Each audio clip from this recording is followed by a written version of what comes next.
রাজনীতির খেলা ঘুরে গেছে, নতুন সমীকরণ এখন দৃশ্যপটে। স্পষ্ট যে আগামী ডিসেম্বরের মধ্যে রাজনীতিতে বড় কিছু ঘটবে। দর্শক, শেখ হাসিনাকে নিয়ে ভারতের যে অপরাজনীতি, এখানে ভারত একটা কঠিন ধরা খেয়েছে। কারণ ভারত চেয়েছিল যে শেখ হাসিনা ইস্যু নিয়ে তারা যেভাবে অপরাজনীতি করছে, শেখ হাসিনাকে বাংলাদেশ বিরোধী বক্তব্য রাখার সুযোগ দিচ্ছে, ভারতে বসে বাংলাদেশকে অস্থিতিশীল করার ষড়যন্ত্র করার সুযোগ দিচ্ছে। তারপরও এই অবস্থাতেই তারা বাংলাদেশের সাথে সম্পর্ক নরমালাইজ করতে চায়, তারেক রহমানকে ভারতে নিতে চায়। কিন্তু এই জায়গায় যখন বাংলাদেশের পররাষ্ট্র মন্ত্রণালয় সাফ বলে দিলেন যে না, ভারতে যাওয়ার মতো অনুকূল পরিবেশ নাই।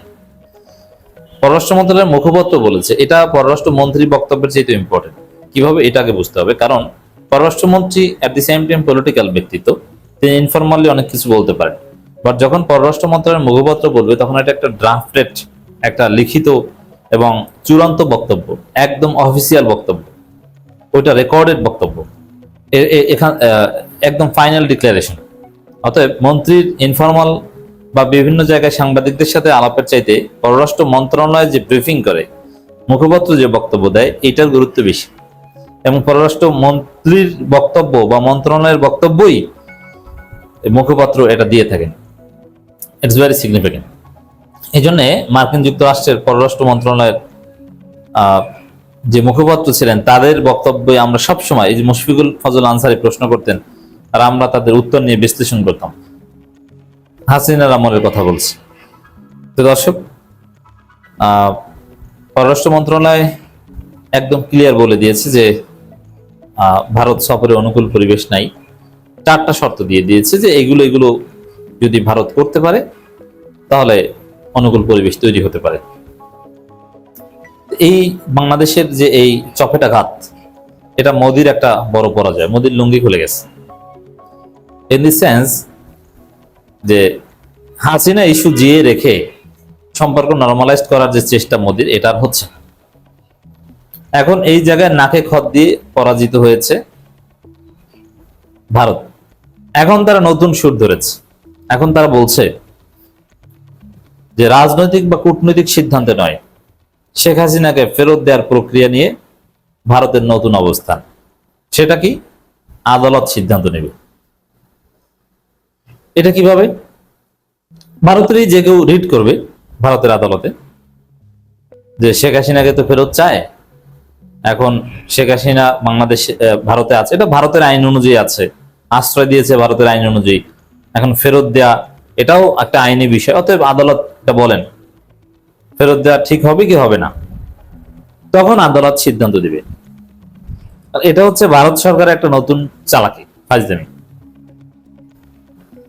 দর্শক, প্রথম কথা হচ্ছে যে বাংলাদেশের আদালতের সিদ্ধান্তকে অবজ্ঞা করার শামিল এটা। আর দ্বিতীয় হচ্ছে এটা একটা এক্সকিউজ, নতুন একটা এক্সকিউজ।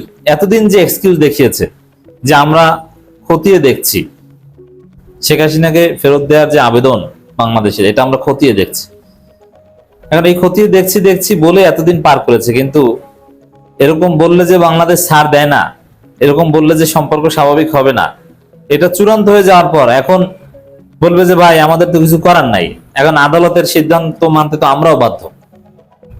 প্রথম কথা হচ্ছে আদালত এটা অনেকদিন ঘুরাবে। আর দ্বিতীয় কথা হচ্ছে আদালত এক পর্যায়ে বলবে যে না, হাসিনাকে ফেরত দেওয়া যাবে না।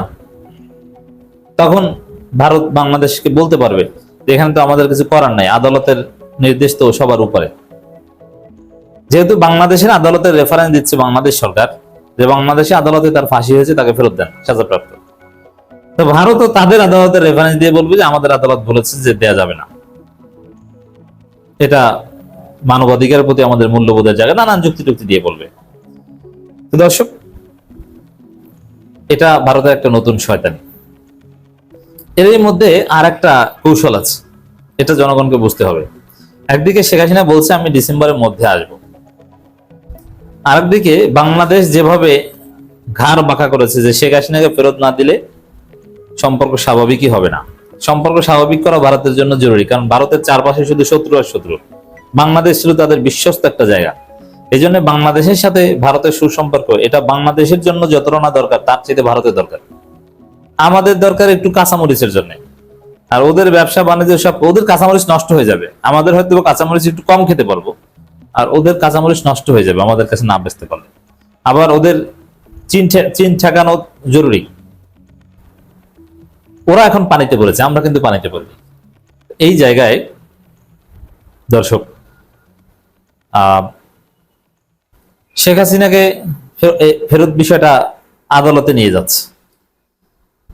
আদালতে নিয়ে যে তারা এটাকে ডিলে করবে এবং আদালতের দোহাই দিবে, আন্তর্জাতিক অঙ্গনেও আদালতের দোহাই দিবে যে এটা যেহেতু আইনি প্রক্রিয়া চলেছে। অথচ পৃথিবীতে এরকম কোনো এক্সাম্পল নাই, বা এক্সট্রাডিশন ট্রিটিতে আদালত ঠিক করবে এমন কোনো কথা নাই। একটা চুক্তি, এটা সাধারণত সম্পর্ক, G2G সম্পর্ক, এটা সরকার টু সরকার হয়। এই যে বন্দি বিনিময় বা অপরাধী প্রত্যার্পণ চুক্তি, এগুলো সরকার টু সরকার হয়, এটা আদালত টু সরকার হয় না। এগুলো ফাও ব্যাখ্যা, পৃথিবীর কোথাও এরকম কোনো নজির নেই। এটা এরকম নজির থেকে থাকলে এটা দুর্বিসন্ধিমূলক। এই যে এখন দুর্বিসন্ধি, একটা প্রতারণার উদ্দেশ্যে তারা বিষয়টা আদালতে নিয়ে যাচ্ছে। আমি যে কথা বলছিলাম, আর একটা প্ল্যান আছে। শেখ হাসিনা ডিসেম্বরে আসতে চায় আর বাংলাদেশ ফিরিয়ে আনতে চায়। এখন হতে পারে যে শেখ হাসিনা ডিসেম্বরে আসবে একটা সমঝোতার ভিত্তিতে, তখন সব পক্ষেরই win win situation. Awami League বলবে, কারণ আওয়ামী লীগের জন্য দল বাঁচাতে শেখ হাসিনাকে ডিসেম্বরে আসাটা জরুরি। শেখ হাসিনা ডিসেম্বর বিষয়ে যেভাবে কথা বলেছেন, যদি আসতে না পারেন তাহলে শেখ হাসিনার দল আওয়ামী লীগ রাজনীতি শেষ, আর মুখ দেখানো যাবে না। তারপর মুখ দেখাবে, কিন্তু আওয়ামী লীগের প্রতি তাদের গুন্ডা পান্ডার যতটুকু আস্থা ছিল তাও থাকবে না। আবার ডেট এটা ধরে নেবেন তারা। এই জন্য ডিসেম্বরে আসাটা শেখ হাসিনার জন্য জরুরি। তখন এরকম একটা বিষয় হতে পারে যে ডিসেম্বরে আসবেন, শেখ হাসিনা বলবে যে আমি এসছি, দেখছো ডিসেম্বরে এসে জেল খাটিনার ফাঁসি হোক যাই হোক, বলতে পারবেন যে এই যে ডিসেম্বরেই তো আসছি। আর বাংলাদেশ সরকার বলবে এই যে আমরা ধরে আনছি, দেখছো। তা ভারত একদিকে শেখ হাসিনাকে বলবে আপনাকে তো প্রত্যাবর্তনের সুযোগ দিয়েছি, আর বাংলাদেশ সরকারকে বলবে যে এই যে আমরা প্রত্যাবর্তন করেছি, আপনাদের কথা মতো ফেরত দিয়েছি, এখন সম্পর্ক স্বাভাবিক। এক ঢিলে সব পাখি মারার একটা আয়োজন কেউ কেউ প্রস্তাব করছে। এটা অসম্ভব না। তখন এই কিছু নথিগত শব্দগত কিছু কৌশল হবে যে শেখ হাসিনাকে ফেরতের স্বার্থে আমরা ট্রাভেল পাস দিয়েছি, আর শেখ হাসিনা বলবে আমাকে দিতে বাধ্য হয়েছে। প্রত্যার্পণ না প্রত্যাবর্তন, এইসব শব্দ, এগুলো টেকনিক্যালি হাইড থাকবে যাতে সবার উইন উইন সিচুয়েশন দেখানো যায়। এরকম খেলা চলছে। যে খেলায় চলুক, ডিসেম্বরের মধ্যে একটা বড় কিছু ঘটবে।